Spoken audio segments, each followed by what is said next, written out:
യുധിഷ്ഠിരൻ ചോദിച്ചു, പിതാമഹ, ശത്രുക്കളാൽ ചുറ്റപ്പെട്ട രാജാവ് വിഷമത്തിൽ പെടാതിരിക്കുവാൻ വേണ്ട ബുദ്ധി എന്തെന്ന് പറഞ്ഞു തരണം. യുദ്ധം ആരോടാണ് ചെയ്യേണ്ടത്? സന്ധി ചെയ്യേണ്ടത് ആരോടാണ്? ശത്രുവിൻ്റെ നടുവിൽപ്പെട്ടവർ ബലവാനാണെങ്കിലും എന്ത് ചെയ്യണം? ഈ വക കാര്യങ്ങളെപ്പറ്റി ഞാൻ അറിയുവാൻ ആഗ്രഹിക്കുന്നു. ഭീഷ്മർ പറഞ്ഞു, ഉണ്ണി കേൾക്കുക, ഞാൻ പറഞ്ഞു തരാം. അമിത്രൻ മിത്രമാകും, മിത്രൻ അമിത്രനുമാകും. കാലവും ദേശവും പ്രവൃത്തിയും അനുസരിച്ച് കാര്യങ്ങൾ ഗതിയൊക്കെ മാറിക്കൊണ്ടേയിരിക്കും. അതുകൊണ്ട് കാലവും ദേശവും നോക്കി വേണം തീരുമാനമെടുക്കേണ്ടത്. ബുദ്ധിമാന്മാരോട് ഏതവസ്ഥയിലും സന്ധി ചെയ്ത് ശാന്തിയും സമാധാനവും നിലനിർത്താം. ശത്രുക്കളുമായും സന്ധിയാകാം. പ്രാണനകപ്പെടുമെന്ന ഘട്ടം വരുമ്പോൾ മാത്രമേ ശത്രുക്കളുമായി സന്ധി ചെയ്യാവൂ. ഒരിക്കലും ശത്രുക്കളുമായി സന്ധി ചെയ്യുകയില്ലെന്ന് നിശ്ചയിക്കുന്നത് മൂഢന്റെ ലക്ഷണമാണ്.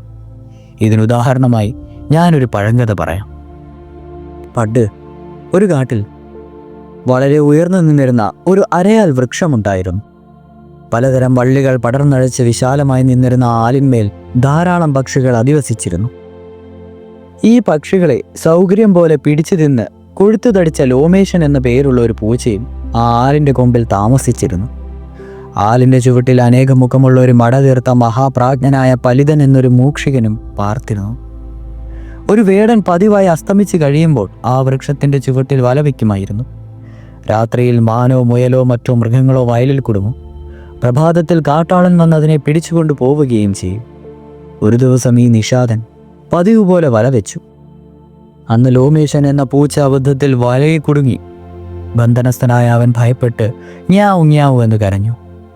പൂച്ചയുടെ കരച്ചിൽ കേട്ട് എലി ശ്രദ്ധിച്ചപ്പോൾ ലോമേശൻ വലയ്ക്കകത്ത് കിടന്ന് കരയുകയാണെന്ന് മനസ്സിലായി. പൂച്ചയ്ക്ക് തന്നെ ഒന്നും ചെയ്യുവാൻ കഴിയുകയില്ലല്ലോ എന്ന ആത്മവിശ്വാസത്തോടെ തൻ്റെ മാളത്തിന് പുറത്തിറങ്ങി തീറ്റ അന്വേഷിച്ച് പലിതൻ ആ വലയിൽ വെച്ചിരുന്ന മാംസം കണ്ടെത്തി. അവൻ വലയിൽ കയറി മാംസം തിന്നു തുടങ്ങി. തൻ്റെ ശത്രു വലയിൽ കുടുങ്ങിക്കിടക്കുന്നതിൽ അനൽപമായ സന്തോഷത്തോടെ ഉള്ളുകൊണ്ട് ചിരിച്ച് ഇടയ്ക്കിടയ്ക്ക് ലോമേശനെ നോക്കിക്കൊണ്ടാണ് മൂഷികൻ വലയിലെ മാംസം തിന്നിരുന്നത്. എന്നാൽ മൂഷികൻ്റെ ആഹ്ലാദം അധിക സമയം നീണ്ടില്ല. ഹരിതൻ എന്നൊരു കീരി തന്നെ ആക്രമിക്കുന്നതിനൊരുങ്ങിയിട്ടാണ് എലി കണ്ടത്. ചപലനും ഭയങ്കരനുമായ ചുവന്ന കണ്ണുകളോടുകൂടിയവനുമായ ഈ കീരിയെ കണ്ടപ്പോൾ എലി ഭയന്ന് വിറച്ച് മേൽപോട്ട് നോക്കിയപ്പോൾ അവൻ്റെ ഭയം ശതഗുണീഭവിച്ചു. വൃഷക്കൊമ്പിൽ അല്പം മറഞ്ഞ് തന്നെ ലാക്കുവെച്ചുകൊണ്ടിരിക്കുന്ന ഒരു കൂമനെ കണ്ട് അവൻ അസ്ത്രപ്രജ്ഞനായെന്ന് തന്നെ പറയാം. താൻ ഭയങ്കരമായ ആപത്തിൽ പെട്ടിരിക്കുന്നുവെന്ന് മൂഷികന് മനസ്സിലായി. കീരി ഏത് സമയത്തും തന്നെ ആക്രമിക്കാം. കൂമനിൽ നിന്ന് രക്ഷപ്പെടുന്ന കാര്യവും വളരെ പ്രയാസം തന്നെ. തൻ്റെ അടുത്ത് വലയ്ക്കുള്ളിലാണെങ്കിലും തൻ്റെ ആത്മാജ ശത്രുവായ പൂച്ചയുമുണ്ട്. വല പൊട്ടിച്ചാൽ താൻ മാർജാരൻ്റെ വായിൽ തന്നെ. ഒരു രക്ഷയുമില്ല. ഈ അപകടസന്ധി എങ്ങനെയാണ് തരണം ചെയ്യേണ്ടതെന്ന് അവൻ ആലോചിച്ചു. അവൻ സ്വയം പറഞ്ഞു, ബുദ്ധിമാനായ പ്രാജ്ഞൻ, നീതിശാസ്ത്ര വിശാധരനായ മാന്യൻ അത്യുൽഘടകമായ ആപത്തിൽപ്പെട്ടാലും അവൻ്റെ മനസ്സ് പതറുകയില്ല. 3 ശത്രുക്കളുടെ നടുവിൽപ്പെട്ടിരിക്കുന്ന ഞാൻ ആരോടെങ്കിലും ഒരാളോട് സന്ധി ചെയ്താൽ രക്ഷപ്പെടുവാൻ കഴിഞ്ഞേക്കും. ആരോടാണ് സന്ധി ചെയ്യേണ്ടത്? പൂച്ചയും എന്നെ പോലെ ആപത്തിൽപ്പെട്ടിരിക്കുകയാണ്. അവനെ രക്ഷിക്കുവാൻ എനിക്ക് കഴിയും. അത് പറഞ്ഞാൽ അവൻ എന്നോട് സന്ധിയായെന്ന് വരാം. ശത്രു സംഘത്തെ ബുദ്ധി ഉപയോഗിച്ച് വഞ്ചിക്കണമെന്നാണ് നീതിശാസ്ത്രത്തിൽ പറയുന്നത്. ഏതായാലും അപ്രകാരം ശ്രമിക്കാം. എലി സാവധാനം വല കൊണ്ട് ബന്ധിതനായിരിക്കുന്ന പൂച്ചയെ സമീപിച്ച് പറഞ്ഞു, സ്നേഹിത മാർജാര മഹാശയ, നീ എൻ്റെ ശത്രുവാണെങ്കിലും നിന്റെ ജീവന് വേണ്ടി ഞാൻ പ്രാർത്ഥിക്കുന്നു. നീ അകപ്പെട്ടിരിക്കുന്ന വല അറുത്ത് രക്ഷപ്പെടുവാൻ എനിക്ക് സാധ്യമല്ല. എങ്കിലും നീ ഭയപ്പെടേണ്ടതില്ല. ഞാൻ വല കണ്ടിച്ച് നിന്നെ രക്ഷപ്പെടുത്താം. എന്നെ പിടിക്കുവാനായി കീരിയും കൂമനും കാത്തിരിക്കുന്നു. അവരിൽ നിന്ന് രക്ഷപ്പെടുവാൻ നീ എന്നെ സഹായിക്കണം. നാം പരസ്പരം വിശ്വസിച്ചാൽ നമുക്കിരുവർക്കും ആപത്തിൽ നിന്ന് കരകയറാം. പലിതൻ്റെ നല്ല വാക്കുകൾ കേട്ടപ്പോൾ തൻ്റെ കഷ്ടാവസ്ഥയെപ്പറ്റി ബോധവാനായ ലോമശൻ പറഞ്ഞു, സുഹൃത്തെ, ഞാൻ നിന്നെ അഭിനന്ദിക്കുന്നു. ഞാനും നിന്നെ പോലെ വലിയ ആപത്തിലാണ്. ആപത്തിൽപ്പെട്ടവർ തമ്മിൽ സന്ധിയാകുന്നത് യുക്തമാണ്. ഇനി ചിന്തിക്കാനൊന്നുമില്ല. നീ എനിക്ക് പ്രാണതുല്യനായ സഖിയാണ്. നിനക്ക് വേണ്ടി എന്ത് ചെയ്യുവാനും ഞാൻ സന്നദ്ധനാണ്. സഖി, നാം തമ്മിൽ സന്ധിയായിരിക്കുന്നു. എലി പൂച്ചയെ വിശ്വസിച്ച് അവൻ്റെ സമീപത്തെത്തി അവൻ്റെ തടിച്ച ശരീരത്തിൽ തൊട്ടുരുമി സ്നേഹപ്രകടനം നടത്തി. ആ ജന്മശത്രുക്കളായ പൂച്ചയും എലിയും പ്രീതിയോട് അടുത്ത് പെരുമാറുന്നത് കണ്ട് കീരിയും കൂമനും അത്ഭുതപ്പെട്ടു. പൂച്ചയുടെ ശരീരത്തിൽ പറ്റി നിൽക്കുന്ന എലിയെ പിടികൂടാനെന്നുള്ള ആശ ഇരുവർക്കും നശിച്ചു. അവർ നിരാശനായി സ്ഥലം വിട്ടു. എലി സാവധാനത്തിൽ വലയുടെ കയറ് കടിച്ചു മുറുക്കുവാൻ തുടങ്ങി. പൂച്ച വെമ്പലോടെ പറഞ്ഞു, എടാ മൂഷിക, വേഗമാവട്ടെ. നീ എന്തുകൊണ്ടാണ് ഇത്ര സാവധാനിയായതു? ആ വേടൻ ഇപ്പോഴെത്തും. അപ്പോൾ എലി പറഞ്ഞു, എടോ സൗമ്യ, മിണ്ടാതിരിക്കുക. എനിക്ക് ശരിയായ കാലം അറിയാം. ഞാൻ ഒരിക്കലും കാലം തെറ്റിക്കില്ല. അകാലത്ത് നിന്നെ വിട്ടാൽ അത് എനിക്ക് ഭയത്തിന് കാരണമാകും. ചണ്ടാലനെ ദൂരെ കാണുമ്പോൾ ഞാൻ വലയുടെ മുഴുവൻ ചരടും അറുത്തുവിടാം. നിനക്ക് ക്ഷണത്തിൽ മരത്തിൽ കയറി ഒളിക്കുവാനും സാധിക്കും. ഞാനും എൻ്റെ മഴയിൽക്ക് ഓടിവെക്കറിക്കോളാം. നിനക്ക് ജീവൻ കിട്ടുകയല്ലേ വേണ്ടു, അത് ഞാൻ നേടിത്തരാം. ലോമേശന് വലയിൽ നിന്ന് പുറത്തു കിടക്കുവാൻ ധൃതിയായി. കൂമനും ഗീരിയും സ്ഥലം വിട്ടു കഴിഞ്ഞതുകൊണ്ട് എലി രക്ഷപ്പെട്ടു കഴിഞ്ഞു. താൻ എലികളെ പണ്ട് ധാരാളമായി ദ്രോഹിച്ചിട്ടുമുണ്ട്. ആകയാൽ ശത്രുക്കളിൽ നിന്ന് മോചിതനായ പലിതൻ തന്നെ രക്ഷിക്കാതെ തന്നോട് പകപോക്കുമോ എന്നുള്ള ഭയവും ലോമേശിനെ ബാധിച്ചു. അവൻ പറഞ്ഞു, പലിത, എളുപ്പമാകട്ടെ, ഞാൻ വേഗം രക്ഷപ്പെടട്ടെ. പൂർവ്വവൈരമൊന്നും നിന്റെ മനസ്സിൽ വെക്കരുത്. ഞാനിപ്പോൾ നിന്റെ മിത്രമാണ്, എന്നെ പെട്ടെന്ന് മോചിപ്പിക്കും. മൂഷികൻ പറഞ്ഞു, സ്നേഹിത, നാം ഇരുവരും സ്വാർത്ഥത്തിനു വേണ്ടിയാണ് സന്ധി ചെയ്തത്. കാര്യം നിർവഹിച്ചു കഴിഞ്ഞാൽ ചെയ്തവനെ നോക്കുവാൻ ആരും കാണുകയില്ല. അതുകൊണ്ട് കാര്യങ്ങളൊക്കെ കുറച്ചെങ്കിലും ശേഷിപ്പിച്ച് നിർത്തണം. ഇപ്പോൾ നിന്നെ മോചിപ്പിച്ചാൽ അതെനിക്ക് നല്ലതിനാവില്ല. പ്രഭാതമാവുമ്പോൾ വേടനെ കാണുന്ന ഉടനെ മോചിപ്പിച്ചാൽ നീ പ്രാണനം കൊണ്ടുപോകും. എന്നെ പിടിക്കുവാൻ അപ്പോൾ നീ ശ്രമിക്കില്ല. പാച്ചിലിലെ നിനക്ക് ശരണമും. മിക്ക കയറും ഞാൻ കണ്ടിച്ചു കഴിഞ്ഞു. ഇനി ഒരു കയർ മാത്രമേ ബാക്കിയുള്ളൂ. അത് ഞാൻ ക്ഷണം മുറിച്ചു കൊള്ളാം. രോമേശ, നീ സമാധാനത്തോടെ ഇരിക്കുക. രാത്രിയിൽ അവർ ഇങ്ങനെ സംസാരിച്ച് കഴിച്ചുകൂട്ടി പ്രഭാതമായപ്പോഴേക്കും വേടൻ ഒരുപറ്റം നായാട്ടുകളോടും കൂടി അവിടെ എത്തി. അത് പൂച്ച കാണുകയും ചെയ്തു. അവൻ പേടിച്ചു വിറച്ചു. വലുപ്പൻ ഇത് കണ്ട് ചിരിച്ചു. അവൻ ഉടൻ തന്നെ വലയുടെ ശേഷിച്ച കയറും അറുത്തു മുറിച്ചു. പൂച്ച പെട്ടെന്ന് ബന്ധവിമുക്തരായി. അവൻ ഓടി മരത്തിൽ കയറി. പലിതൻ തന്റെ മാളത്തിലും കയറുകയും ചെയ്തു. വൃക്ഷച്ചുവട്ടിലെത്തിയ ചണ്ടാലൻ തന്റെ വലയെല്ലാം അറുത്തു മുറിച്ചിരിക്കുന്നത് കണ്ട് നിരാശനായി വലയും എടുത്ത് അവന്റെ കുടിലിലേക്ക് മടങ്ങിപ്പോയി. കാട്ടാളൻ പോയി കഴിഞ്ഞപ്പോൾ പൂച്ചയ്ക്ക് ധൈര്യമായി. അവൻ മരക്കൊമ്പിൽ നിന്ന് താഴെ ഇറങ്ങി എലിയുടെ മടയിലെത്തി. അവൻ പറഞ്ഞു, വലിത, നീ എൻ്റെ ജീവൻ രക്ഷിച്ചു.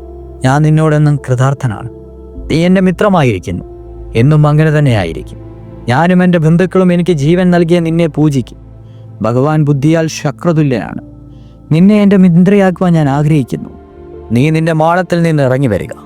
മാർജാരപ്രകാരം മനോഹരമായ വാക്കുകൾ പറഞ്ഞപ്പോൾ പ്രാജ്ഞനായ പലിതൻ പറഞ്ഞു, മഹാശയനായ ലോമേശ, താങ്കളുടെ ശത്രു ആരാണെന്നും മിത്രം ആരാണെന്നും ശരിക്കും അറിയണം. ശത്രുക്കളുടെ രൂപത്തിൽ മിത്രങ്ങളും മിത്രങ്ങളുടെ രൂപത്തിൽ ശത്രുക്കളും കാണപ്പെടുന്നു. കാമക്രോധവാന്മാരായ അവരെ സന്ധി കൊണ്ടൊന്നും അറിയുവാൻ കഴിയുകയില്ല. ശത്രു എന്ന ഒന്ന് എന്നുമുള്ളതല്ല, മിത്രമെന്നുള്ളതും എന്നുമുള്ളതല്ല. ശത്രുവെന്നും മിത്രമെന്നും പറയുന്നത് വെറും കാര്യവശാൽ മാത്രം ബന്ധപ്പെട്ട് നിൽക്കുന്നതാണ്. സ്ഥിരമായ മൈത്രി ജഗത്തിലല്ല, സ്ഥിരമായ വൈര്യവും ജഗത്തിലില്ല. കാര്യസാധ്യം, അർത്ഥസിദ്ധി എന്നിവയുടെ യുക്തിയാണത്. ആ മാർഗത്തിലൂടെയാണ് മിത്രങ്ങളും വൈരികളും ഉണ്ടാകുന്നത് തന്നെ. ഒരു കാലത്ത് മിത്രമായിരുന്നവൻ ശത്രുവായി തീരും, ഒരു കാലത്ത് ശത്രുവായിരുന്നവൻ മിത്രമായി തീരുകയും ചെയ്യും. സ്ഥാനാർത്ഥം തന്നെയാണ് ബലം കൂടിയത്. ആദയവും ധനാഗമവും കാര്യസാധ്യവുമാണ് എല്ലാറ്റിൻ്റെയും അടിസ്ഥാനം. അച്ഛനമ്മമാർ പോലും പലിതരായ പുത്തന്മാരെ തള്ളിക്കളയുന്നില്ലേ? എല്ലാവരെയും ഉപേക്ഷിച്ച് തന്നെ കാക്കുക എന്നുള്ളതാണ് ലോകത്തിൽ നാം കാണുന്നത്. നിന്റെ സ്നേഹത്തിനുള്ള കാരണം അടിസ്ഥാനരഹിതമാണ്. എനിക്ക് നീ ജന്മനാ വൈരിയാണ്.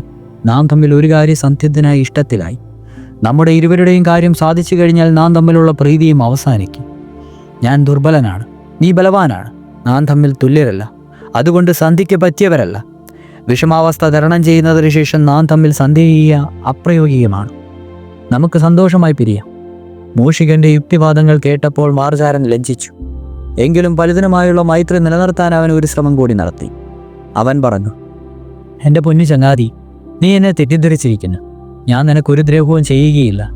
നീ എൻ്റെ പ്രാണനെ ദാനം ചെയ്തവനാണ്. ഇത് കാരണം എനിക്ക് നിന്നിൽ അപാരമായ സൗഹൃദമുണ്ട്.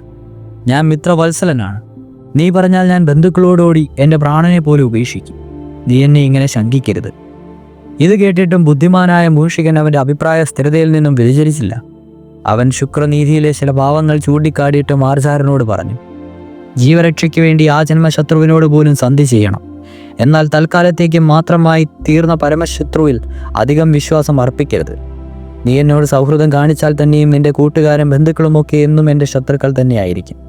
അതുകൊണ്ട് നീ നിന്റെ വഴി തേടി പോവുക, ഞാൻ എൻ്റെ വഴി തേടിയും പോകാം. പൂച്ചയുടെയും എലിയുടെയും കഥ ഇപ്രകാരം വിവരിച്ചിട്ട് ഭീഷ്മർ തുടർന്നു പറഞ്ഞു, യുധിഷ്ഠിരന് ഈ പൂച്ചയുടെയും എലിയുടെയും കഥ യുദ്ധത്തിനും സന്ധിക്കാൻ ചേരുന്ന ഉത്തമമായ ഒരു നിർദ്ദേശനമാണ്. ബുദ്ധിയെ വികസിപ്പിക്കുന്നതിനും ഇത് ഉതകുന്നു. എങ്ങനെ പെരുമാറണമെന്ന് ഗ്രഹിച്ച് നീതി നടത്തി ആമോദത്തോടെ വാഴുവാനും ഭീഷ്മർ യുധിഷ്ഠിരനെ ഉപദേശിച്ചു. അപ്പോൾ യുധിഷ്ഠിരൻ മറ്റൊരു സംശയം ചോദിച്ചു, ഒരു പുരുഷൻ ഉദാഹരണമായ ഉത്സാഹത്തോടെ തൻ്റെ കർമ്മങ്ങൾ ചെയ്തിട്ടും ആവശ്യത്തിനുള്ള ധനം നേടാതിരിക്കുകയാണെങ്കിൽ അവന് പിന്നെ എന്തു ചെയ്താലാണ് സുഖം ലഭിക്കുക? ഭീഷ്മർ പറഞ്ഞു, എങ്ങനെയുള്ളവനാണ് സുഖി എന്ന് പറയാൻ? സുഖമോ ദുഃഖമോ ബഹുമതിയോ അപമാനമോ എന്ന് തന്നെയല്ല, എല്ലാറ്റിനെയും തുല്യമായി കരുതണം. ഭൗതിക സുഖങ്ങളെ വളർത്തുവാൻ അധ്വാനിക്കാതിരിക്കണം. സത്യവാക്കായിരിക്കണം. ആഗ്രഹങ്ങളെ ഉപേക്ഷിക്കണം. ഇപ്രകാരം ആര് ചെയ്യുന്നുവോ അവനാണ് യഥാർത്ഥ സുഖി. ഇതിനുദാഹരണമായി ഞാനൊരു കഥ പറയാം. ധനം ആഗ്രഹിക്കുന്നവനായ മങ്കി പല പ്രയത്നങ്ങളും ചെയ്തു. അവന് ധനമുണ്ടാകുവാൻ കഴിഞ്ഞില്ല. കയ്യിലുണ്ടായിരുന്നതും നഷ്ടപ്പെട്ടു. ഒടുവിൽ ശേഷിച്ച കുറച്ച് പണം കൊണ്ട് അവൻ 2 കാളകളെ വാങ്ങിച്ചു. അവളകളെ നുകം വെച്ച് പൂട്ടി നിലം മുഴുവാൻ വിട്ട സമയത്ത് അവ ശക്തിയോടെ ഓടിപ്പോയി. വയലിൽ കിടന്നിരുന്ന ഒരു ഒട്ടകത്തിന് നേരെയാണ് അവ പാഞ്ഞു ചെന്നത്. കാളകൾ പാഞ്ഞു ചെന്ന സമയത്ത് ഒട്ടകം പെട്ടെന്ന് എഴുന്നേറ്റു. നുകം വെച്ച കാളുകൾ ഒട്ടകത്തിൻ്റെ ചുമലിൽ തൂങ്ങിക്കിടന്നു. മഹാശക്തനായ ഒട്ടകം കാളകളെയും കൊണ്ട് പാഞ്ഞു. ഒട്ടകത്തിൻ്റെ പിടലിക്ക് തൂങ്ങിക്കിടക്കുന്ന കാളകൾ ചാകുവാൻ പോകുന്നതായി മങ്കി മനസ്സിലാക്കി. അവൻ പറഞ്ഞു, എൻ്റെ കാളകൾ എത്ര ഭയങ്കരമായ ആപത്തിലാണ് പെട്ടിരിക്കുന്നത്. അവ യാദൃശ്ചികമായി വന്നു ചേർന്ന ആപത്തിൽപ്പെട്ട ശക്തനും തടിയനുമായ ഒട്ടകത്തിൻ്റെ പിരടിയിൽ മണി പോലെ തൂങ്ങി ഉലയുന്നു. അവയ്ക്ക് രക്ഷയില്ല. പിരിക്കാത്ത മുതൽ യത്നം കൊണ്ട് നേടുവാൻ ഒരുത്തനും കഴിയുകയുമില്ല. ഈ ലോകത്തിൽ ഭാഗ്യത്തെ ദൈവം മാത്രം ആശ്രയിച്ച് ഓരോന്നും സംഭവിക്കുന്നു. പൗരുഷം കൊണ്ട് മാത്രമല്ല, അത് വല്ലതും സംഭവിക്കുന്നുണ്ടെങ്കിൽ അതുമൊന്ന് ചിന്തിച്ചാൽ ദൈവഹിതം കൊണ്ട് മാത്രമാണെന്ന് കാണാം. വിധി തന്നെ വലുത്. ധനേച്ഛ ഒരിക്കലും സുഖം നൽകുകയില്ല. ഇത് നേടിയാൽ പിന്നെ ചിന്ത വർദ്ധിക്കുകയായി. അതുകൊണ്ട് സുഖം ആഗ്രഹിക്കുന്നവൻ നിർവേദം, അതായത് വിഷയസുഖങ്ങളെ നിസ്വാരത്വം ആലോചിക്കാണ്ടുണ്ടാകുന്ന വിരക്തി കൊള്ളുന്നവനാണ്. അതാണുത്തമം. എല്ലാ ആഗ്രഹങ്ങളും ധനതൃഷ്ണയെയും വേലിതിരിച്ചറിയുക. അത് മനസ്സിൽ നിന്ന് പോയി കഴിഞ്ഞാൽ അവന് സുഖമായി കിടന്നുറങ്ങുവാൻ കഴിയും. ഈ മഹത്വം മനസ്സിലാക്കിയ മങ്കി എല്ലാ കാമസുഖങ്ങളെയും ഉപേക്ഷിച്ച് മഹത്തായ ബ്രഹ്മസുഖം പ്രാപിച്ചു. യുധിഷ്ഠിരൻ ഭീഷ്മരോട് പിന്നെയും ചോദിച്ചു, കാര്യങ്ങൾ വേഗത്തിലോ പതുക്കെയോ ആണ് ചെയ്യേണ്ടത്? പിതാമഹ, അങ്ങ് കാര്യങ്ങളുടെ നിർവഹണത്തിൽ വളരെയധികം ജ്ഞാനം സമ്പാദിച്ചിട്ടുള്ള ആളാണല്ലോ.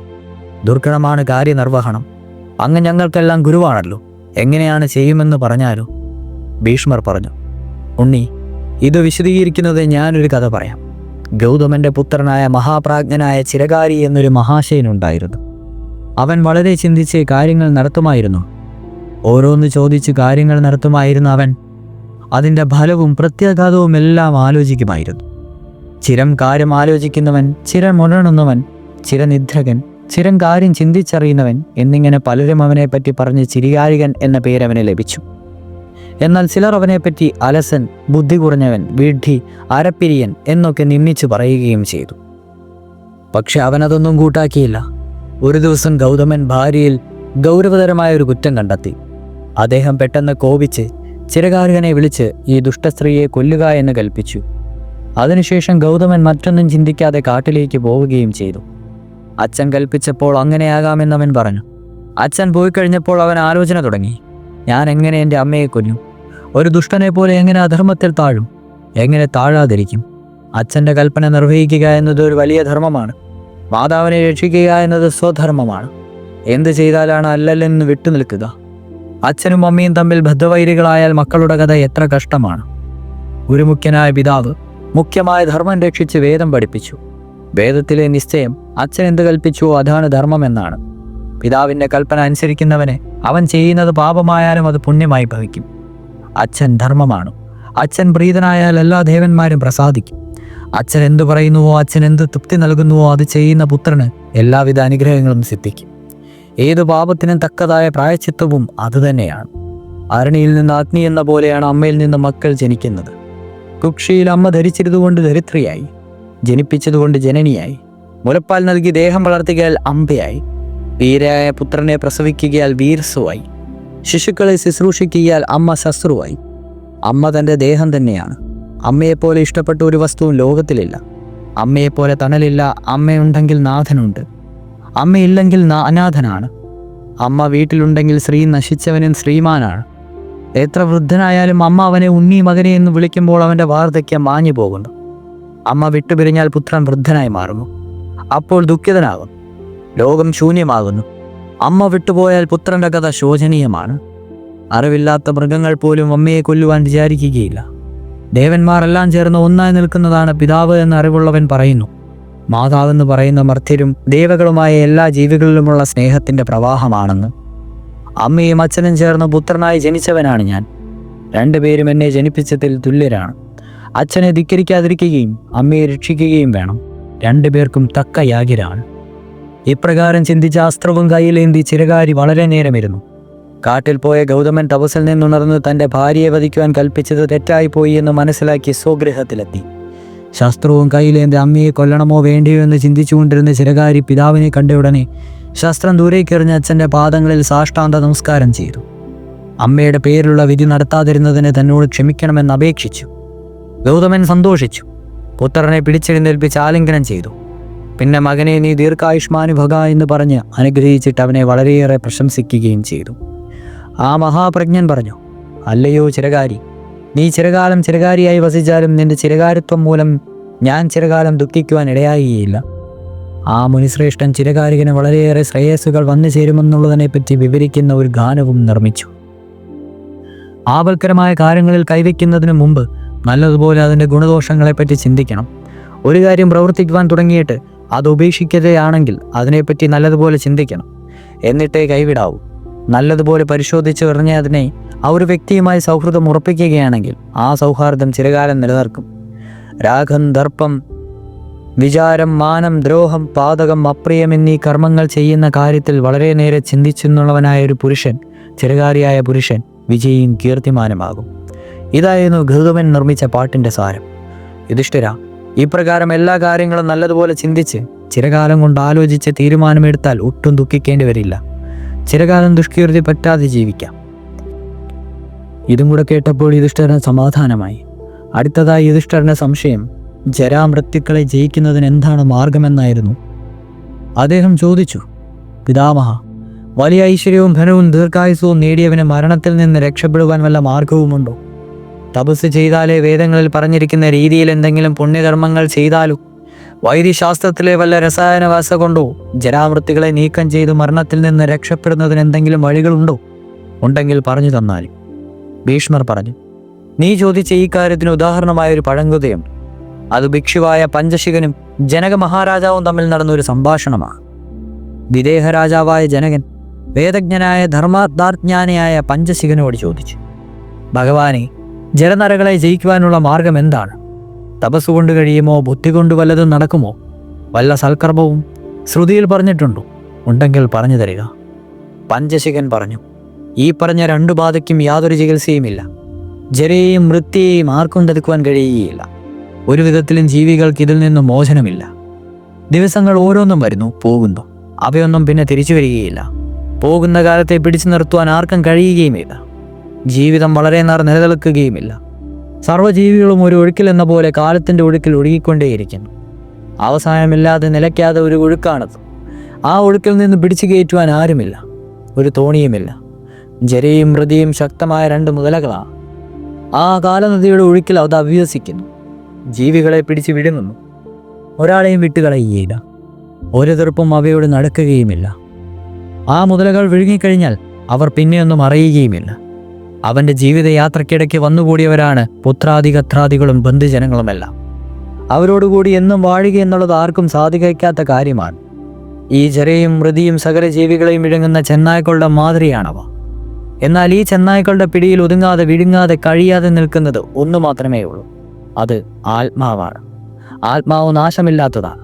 പ്രപഞ്ചത്തിലെ എല്ലാ ജീവികളുടെയും കഥ ഇതുതന്നെയാണ്. ഒരുത്തൻ ജനിക്കുമ്പോൾ നാം ആഹ്ലാദിക്കുന്നത് വിഡ്ഢിത്തമല്ലേ? അതുപോലെ മരിക്കുമ്പോൾ ആവലാതപ്പെട്ട് മുറിവിളി കൂട്ടുന്നതും വിഡ്ഢിത്തമാണ്. ജനക മഹാരാജാവിനോട് പഞ്ചശികൻ പറഞ്ഞ മറുപടിയുടെ സാരം ഗ്രഹിച്ച്, അല്ലയോ യുധിഷ്ഠിര, നീ ആഗമത്തിൽ വേദങ്ങളും ശാസ്ത്രങ്ങളും കണ്ട മാതിരി പുണ്യമായ കർമ്മങ്ങൾ ചെയ്യുക എന്ന് പറഞ്ഞു. എന്നിട്ട് നന്മ ചെയ്യാനും പറഞ്ഞു. അടുത്തതായി യുധിഷ്ഠിരന്റെ സംശയം കാലത്തിനെ പറ്റിയായിരുന്നു. ഐശ്വര്യ ദേവതയുടെ ആസ്ഥാനത്തെ പറ്റിയായിരുന്നു. അത് തുടരും.